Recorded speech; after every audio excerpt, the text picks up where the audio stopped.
יכולת להגיע לאיזושהי הבנה והסכמה. ושלום. איזה מיקרופון עובד? תחשוב. ננסה. נאמר על המיקרופון הזה, אני מקווה שהוא בסדר. נראה לי שבהמשך הדוגמה המעשית מהשטח, שפנינה דיברה על הדברים שמתהווים, גם המסגרת האזרחית מתהווה, ואנחנו רואים יותר ויותר סימנים לקבוצות, זה הוזכר קודם בדיון, שעושות לעצמן טקסים משלהם כדי למסד את קשריהן, בעוד שאת היחסים המשפטיים שלהם הם מעגנים במשפט הישראלי הקיים. כך שהמציאות העכשווית, זה אולי פחות בולט, אבל היא בתוכה מחלחל גם רעיון המסגרת האזרחית, גם אותה מסגרת אזרחית. אנשים בוחרים את הטקסים ונשארים עם המסגרת של המדינה. הדרך הזאת היא דרך שהיא אפשרית, היא דרך שהיא ראויה, אולי פרגמטית, אפשר לחשוב על פשרות, אבל צריך גם להגיד את הדברים בצורה גלויה, באמירה מפורשת. זו הדרך האפשרית, זו הדרך הראויה.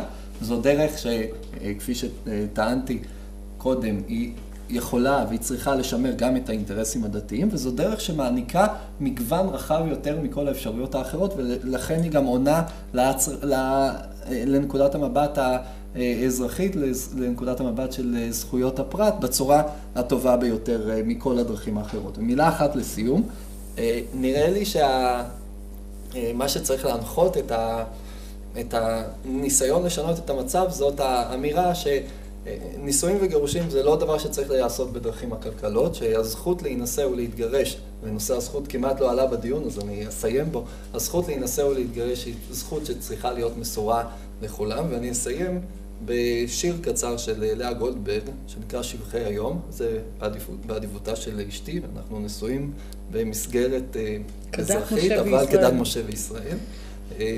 ולאה גולדברג כותבת כך: אשרי שיומו לא בייש את לילו, לא הלבין פני אוהבו, אשרי שבאור הלבן אשר לא נגלה שחור לבבו, אשרי שאינו מבקש מחילה מעינו הרואה של היום, אשרי שהיו לו חתן וחלה, ההקיץ והחלום.